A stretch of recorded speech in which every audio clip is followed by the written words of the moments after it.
That's all I want to say. Raj Tarun, రెండు quiet contrast films, పురుషోత్తముడు, తిరగబడరా స్వామి అని. అంటే నువ్వు పురుషోత్తముడుగా ఉండడం వల్ల తిరగబడాల్సి వస్తుందా? అయి ఉండొచ్చండి, నిజంగానే చాలా మంచి ప్రశ్న అడిగారు. Thank you very much. Of all the things I heard this actually it made me feel a lot better. But అయి ఉండొచ్చండి. అంటే మనలో ఉన్న అమాయకత్వాన్ని కానీ అడ్వాంటేజెస్ పీపుల్ చాలామంది ఉంటారు. నేను మళ్ళీ చెప్తున్నాను, ఎవరికి వ్యతిరేకంగా మాట్లాడట్లేదు. నేను లీగల్గానే ప్రొసీడ్ అవుతా. బట్ యా, పురుషోత్తముడు సినిమా ముందు అగైన్ వన్ మోర్ థింగ్, ఆ సినిమా చాలా మంచి టాక్ వచ్చింది. మీరు అందరూ చాలా చాలా సపోర్ట్ చేశారు. సో అందరికీ కూడా పేరు పేరున thanks a lot for supporting పురుషోత్తముడు సో మచ్. ఆ సినిమాకి చాలా మంచి పేరు వచ్చింది. Thank you very much. నేను కూడా అంటే నిజంగా మాట్లాడుతున్నాను. నేను ఒక మంచి సినిమా చేశాను, థియేటర్లో రిలీజ్ అయ్యే సినిమా చాలా బాగుంది, సినిమా హిట్ అయింది అని టాక్ చాలా రోజులు అయిందండి.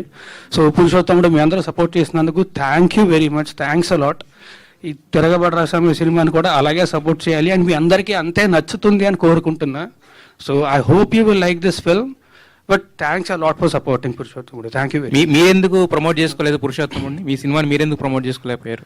ప్రమోట్ చేసుకోలేకపోవడం కాదండి, నేను రాలేదు కదా, డిస్టర్బ్ అయ్యాను. అంటే నిజంగా చెప్తున్నాను కదా, ఇప్పుడు అది ఇందాక నేను చెప్పినట్టే మన అమాయకత్వాన్ని, మన మంచితనాన్ని అడ్వాంటేజ్ తీసుకొని ఇంత చేస్తే ఎవరికైనా బాధేస్తుంది. నేను మనిషినే కదా, స్క్రీన్లో అయితే 10 మందిని కొడతానేమో, లేకపోతే హీరోలాగా ఇది ఫైట్ చేస్తాను. నేను మనిషినే కదా, ఆబ్వియస్లీ ఎఫెక్ట్ అవుతాను కదా, బాధేస్తుంది కదా.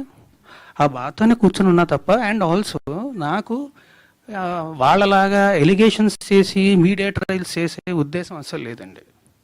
నా దగ్గర ప్రూఫ్స్ ఉన్నాయి, నేను ప్రాపర్గా లీగల్గా ప్రొసీడ్ అవుతాను. ఈ షోరీల్లో 8 minutes షోరీలు చూపించారు కదా, ఈ షోరీల్లో అక్కడ పెళ్లి అనే మాట రాగానే ఒకసారిగా ఉలికిపడ్డారు. యాక్చువల్గా రియల్ లైఫ్ లో అలాంటి ఇన్సిడెంట్స్ నాకు పెళ్ళి అంటే చాలా భయం ఉండే.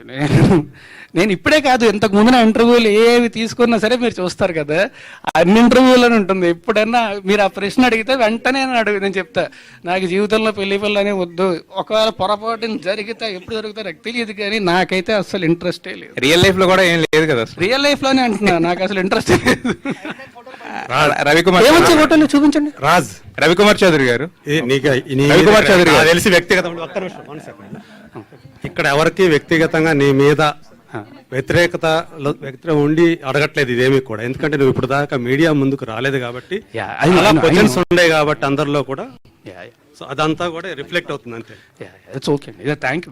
ఇన్ని రోజులుగా ఏదైతే నీ మీద ఎలిగేషన్స్ వచ్చాయో ఇదంతా అందరికి, ప్రపంచానికి అందరికీ తెలిసిందే కదా. ఇన్ని రోజులుగా ఇలా బయటకు రాకుండా మీరు లోపలే ఉన్నారు కదా, అంటే మీ ఇంట్లో ఉన్నారు. అవునండి, మీరు ఎక్కడ ఉన్నారు అక్కడ ఉంటున్నారు కదా. సో ఇంతకాలం దీన్ని, ఈ పెయిన్ అయితే ఏదైతే మీరు ఇప్పుడు దాకా ఫేస్ చేస్తారు సార్, దీన్ని ఎలా తీసుకుంటున్నారు మీరు అసలు? నేను హైపర్ సెన్సిటివ్ పర్సన్ అండి. నాకు ఫస్ట్ ఇమ్మీడియట్గా చాలా ఎఫెక్ట్ అయిపోతాను నేను. అండ్ ఆల్సో మనం చెయ్యని తప్పుకి వచ్చి ఇన్ని నిందలు ఇస్తుంటే ఖచ్చితంగా ఆబ్వియస్లీ ఎవరికైనా బాధేస్తుంది. And I'm hyper sensitive person. So నాకు మరీ ఎక్కువ ఎఫెక్ట్ అయిపోతుంది. నేను మీకు చాలాసార్లు చెప్పాను, మీడియా ముందుకు వచ్చినప్పుడు కూడా నేను చాలాసార్లు చెప్పాను, మీ ముందు నాకు ఇంతమంది ఉంటేనే ఫస్ట్ నాకు భయం వేసేస్తుంటుంది. నాకు ఐఎమ్ ఇంట్రోవర్ట్, నాకు ఎక్కువ మంది జనాలు ఉంటే కష్టం. షూటింగ్ తప్ప, లేకపోతే ప్రతిసారి నేను ఇది కూడా స్టేజ్ మీద చాలాసార్లు చెప్పాను, మీరు నా ముందు స్పీచ్లు ఏమైనా చూస్తే మీరు వింటారు, చూస్తే నా కాళ్ళు ఉరుకుతాయి మీ అందరినీ చూస్తే అని చెప్పి నేను చాలాసార్లు చెప్పాను ఈ విషయం. స్టేజ్ మీదే చాలాసార్లు చెప్పాను, ఐఎమ్ ఇంట్రోవర్ట్. సో నాకు నిజంగానే ఇంతమంది జనాలు, అండ్ అందుకే అన్నా కదా ఇట్టుకొట్టినప్పుడు కూడా ఇంతమంది రాలేదు, ఇప్పుడు వచ్చారు ఇంతమంది. చూస్తే భయం వేస్తుంది నాకు. రాజ్ తరుణ్, అసలు first of all keeping that aside for a while, me స్నిక్ peak ఏది ఉందో ఇప్పుడు మీరు వాట్ యువర్ షో